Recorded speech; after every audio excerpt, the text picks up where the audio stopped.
नहमदुहु व नसल्ली अला रसूलिहिल करीम अम्मा बाद फ़ाऊज़ु बिल्लाहि मिनश शैतानिर रजीम बिस्मिल्लाहिर रहमानिर रहीम रब्बि इश्रह ली सदरी व यस्सिर ली अमरी वहलुल उक़दतम मिन लिसानी यफ़क़हू क़ौली रब्बि ज़िदनी इल्मा अल्लाहुम्मा फ़क़्हिना फ़िद्दीन रब्बि यस्सिर व ला तुअस्सिर व तम्मिम बिल खैर आमीन या रब्बल आलमीन।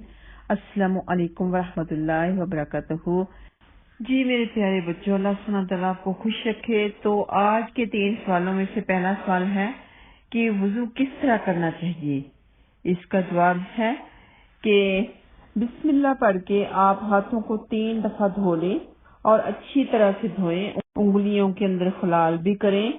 फिर 3 मरतबा आप कुल्ली करें या मिसवाक करें। मिसवाक ना हो तो उंगली के साथ दांतों को मल लें और कुल्ली अच्छी तरह से करें कि हलक तक आपका मुंह कुल्ली के साथ गीला हो जाए। और कुल्ली आपने दाएं हाथ के साथ करनी है, यानी चिन के नीचे तक और दोनों तरफ के कानों तक आपको मुंह धोना चाहिए। अच्छी तरह से मुंह धोएं। आपके चेहरे का कोई भी हिस्सा सूखा नहीं रहना चाहिए। पेशानी को ऊपर तक धोएं कि जहां से आपके सर के बाल शुरू होते हैं वहां तक आपका हाथ जाए। अच्छी तरह से मल मल के वुजू करें। फिर कोहनी समेत आप अपना दायां हाथ धो लें और कोहनी समेत फिर बायां हाथ धो लें 3 मरतबा। उसके बाद आप अपना हाथ पानी से तर करके भिगो के सर का मसा करें।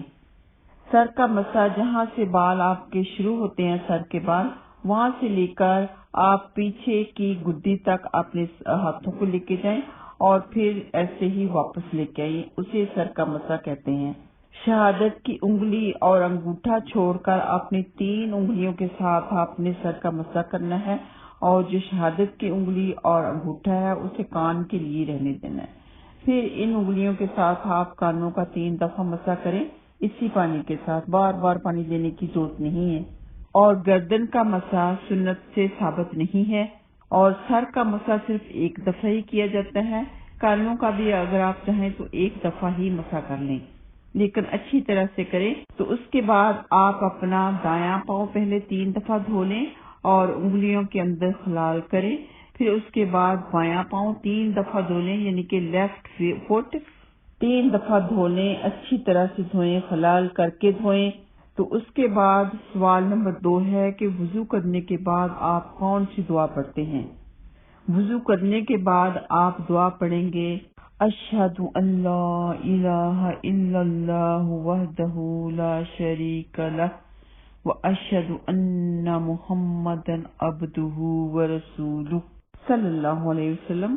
और सर को आसमान की तरफ उठा के देखना सुन्नत से साबित नहीं है, सिर्फ आपने ये दुआ पढ़नी है। इसके बाद और भी दुआएं हैं वुजू के बाद की। और जब आप वुजू के बाद ये दूसरा कलमा पढ़ते हैं सल्लल्लाहु अलैहि वसल्लम और सर को आसमान की तरफ उठा के देखना सुन्नत से साबित नहीं है, सिर्फ आपने ये दुआ पढ़नी है। इसके बाद और भी दुआएं हैं वुजू के बाद की। और जब आप वुजू के बाद ये दूसरा कलमा पढ़ते हैं, इसके बारे में हदीस है कि आखिरत में आपके लिए जन्नत के 8 दरवाजे खोल दिए जाएंगे। आपसे कहा जाएगा जिस दरवाजे से आप चाहें आप दाखिल हो जाएं। सवाल नंबर 3 कि क्या नमाज पढ़ने से पहले आप नियत जुबान से करेंगे या कि दिल में ही कर लेंगे। जैसे कि फजर की नमाज है, जोहर की है, असर की है, मगरिब की है, इशा की है, कोई भी आपने नमाज पढ़नी है तो क्या दिल में करेंगे या क्या आप अपनी जुबान से करेंगे। इसका जवाब ये है कि जुबान से करने की जरूरत नहीं, ये सुन्नत से साबित नहीं है।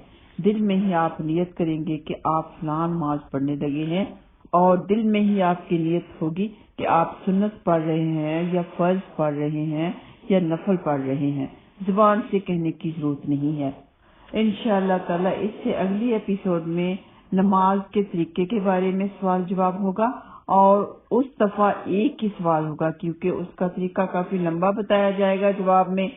तो वुजू करते वक्त कुछ भी पढ़ना सुन्नत से साबित नहीं है। जैसे कि सुना था कि जब आप मसा करें तो दूसरा कलमा पढ़े, इसके अलावा कुछ और भी बातें वुजू में सुनी थी, तो वो सब सुन्नत से साबित नहीं है। आपने खामोशी से वुजू करना है।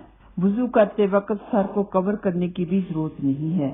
اللہ سبحانہ وتعالی آپ کو خوش رکھے، خیر و آباد رکھے، کامیابیاں عطا فرمائے۔ السلام علیکم ورحمۃ اللہ وبرکاتہ۔